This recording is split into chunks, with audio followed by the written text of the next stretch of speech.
2 pergaminhos de prata, do tamanho de um fósforo, escondidos numa tumba antiga, às portas de Jerusalém. Dentro deles, a bênção mais antiga da Bíblia já encontrada. Hoje vamos até Caet-Ef Rinom, um conjunto de tumbas escavadas na rocha, para entender como 2 minúsculos rolinhos de prata preservaram a bênção que antecede os manuscritos do Mar Morto em centenas de anos. Fique até o final para uma resposta direta. O que esses amuletos provam, o que eles não provam, e por que eles ainda são tão importantes para a fé e para a história. Estamos no final do período do Primeiro Templo. Jerusalém cresce sobre colinas de calcário, cercada por vales profundos, como o Inom e o Cedron. Do lado de fora dos muros da cidade, famílias abastadas e influentes escavam suas câmaras funerárias na própria rocha. São espaços sagrados, com nichos e bancos de pedra, onde os mortos eram sepultados junto de seus pertences. Ali, os arqueólogos encontram objetos pessoais, contas de vidro, joias, selos com nomes de família, e às vezes, inscrições que nos dão um vislumbre da vida daquela época. Ketef Hinem é um desses locais. Um terraço rochoso a uma curta distância da cidade de Davi, onde o passado repousava em silêncio por milênios. É neste cenário que a história começa a se desenrolar. Avançamos no tempo até o final da década de 1970. Uma equipe de arqueólogos, liderada por Gabriel Barkey, está escavando em Ketef Hinan. Eles abrem uma câmara funerária secundária, um repositório onde ossos de sepultamentos mais antigos foram cuidadosamente reacomodados para dar espaço a novos enterros. Entre ossos, fragmentos de cerâmica e pequenos artefatos, algo quase passa despercebido. 2 pequenos rolinhos de prata, amassados, escurecidos pela oxidação, quase invisíveis no meio da terra. Eram tão frágeis que qualquer tentativa de abri-los poderia destruí-los para sempre. Foi preciso paciência e uma tecnologia de ponta para a época. Eles passaram por um processo de conservação extremamente lento, milímetro a milímetro, até que finalmente revelaram o que guardavam em seu interior. Linhas finíssimas, gravadas com um estilete, na antiga escrita paleo-hebraica. O trabalho foi tão delicado que um conservador da época teria dito: nada de pressa. Cada risco nesta prata é um traço de tinta sem tinta. Uma pesquisadora poderia ter respondido: se abrirmos demais, perdemos tudo. Se não abrirmos, nunca saberemos o que foi escrito. O suspense era palpável. Esses rolinhos, catalogados pelos arqueólogos como Caet 1 e Caet 2, eram artefatos únicos. Eles foram feitos batendo a prata, até que se transformasse numa lâmina finíssima, quase como uma folha de papel metálico. Sobre essa superfície delicada, um escriba gravou letras com uma ponta metálica afiada, não com tinta, mas criando sulcos permanentes no metal. Depois de escrito, a folha foi cuidadosamente enrolada, formando um pequeno cilindro, e provavelmente usada como um amuleto. Talvez estivesse suspensa no pescoço por um cordão, ou costurada na roupa de quem a usava. O texto gravado ali não era apenas decorativo, tinha uma função clara.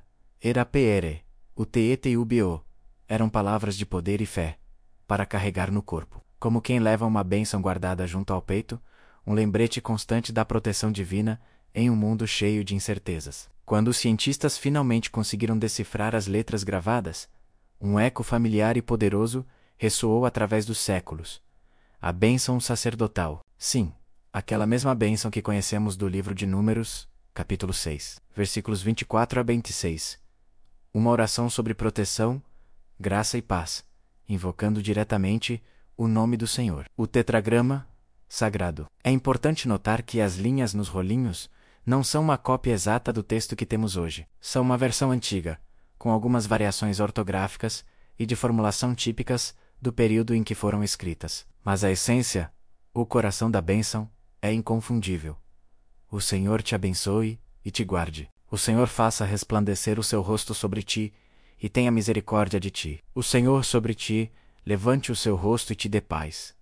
É a fé condensada em prata, um testemunho tangível de uma oração que continua a ser recitada até hoje. Mas como podemos ter certeza de quão antigos esses rolinhos realmente são? A datação não veio de um relógio mágico, mas de um conjunto de pistas que se encaixam perfeitamente. Primeiro, o estilo das letras, o que os especialistas chamam de paleografia. A forma como as letras hebraicas antigas foram desenhadas corresponde exatamente ao que conhecemos do final do século VII e início do século VI a.C., o período imediatamente anterior à queda de Jerusalém para os babilônios em 586 a.C., Código II.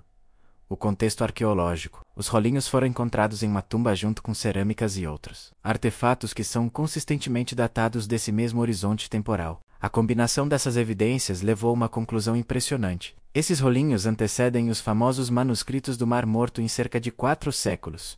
Isso os torna, de longe, o mais antigo testemunho físico conhecido de um texto bíblico já encontrado.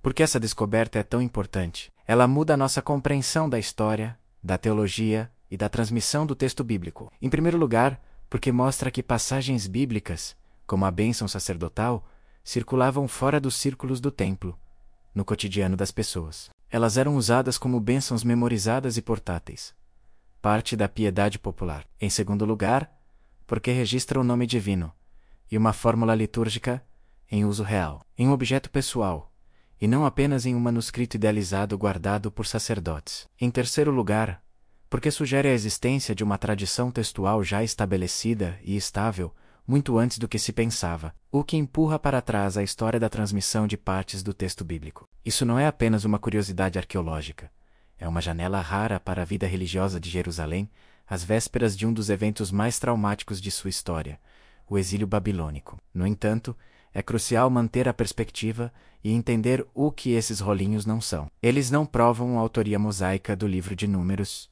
ou de toda a Torá. Não garantem que toda a coleção de livros que chamamos de Pentateuco estivesse completa e fechada nessa época. Eles também não resolvem sozinhos os complexos debates sobre a cronologia literária da Bíblia. Além disso, não são amuletos mágicos no sentido moderno da palavra. Eram objetos de piedade, carregando uma oração antiga e sagrada. É preciso ter honestidade intelectual e ler o que eles dizem, sem exigir que digam o que nunca pretenderam dizer. Então, o que eles provam de forma conclusiva? Eles provam que a bênção sacerdotal, em uma forma muito semelhante à que conhecemos hoje, já era conhecida e usada no fim do período do primeiro templo. Provam que o nome do Senhor era invocado em fórmulas de proteção pessoais, mostrando a intimidade da relação do povo com Deus. E, mais importante, provam que partes do texto bíblico já circulavam em uma forma estável séculos antes dos manuscritos de Qumran, que antes eram nossa evidência mais antiga. Em suma, os rolinhos de Ketef Hinan confirmam de maneira espetacular a antiguidade e a ampla difusão de uma das orações mais belas e duradouras da Bíblia. Imagine, no brilho frio e discreto da prata, letras minúsculas, quase apagadas pelo tempo, guardaram por mais de 2.600 anos o calor de uma bênção. Lá em Ketef Hinan, a fé antiga de Israel ainda sussurra para nós através do metal. O Senhor te dê paz. Se este episódio te ajudou a ver a história por dentro e aprofundou sua compreensão da Bíblia, não se esqueça de deixar o seu like, inscrever-se no canal Bíblia Revelada e compartilhar este vídeo com alguém que também vai gostar. E agora, queremos ouvir você. Nos comentários, diga: você quer que a gente aprofunde os detalhes arqueológicos de Ketef Hinan em outro vídeo? Ou prefere que a gente parta para explorar os manuscritos do Mar Morto e todas as suas surpresas? Sua opinião é muito importante para nós. Obrigado por assistir e até a próxima.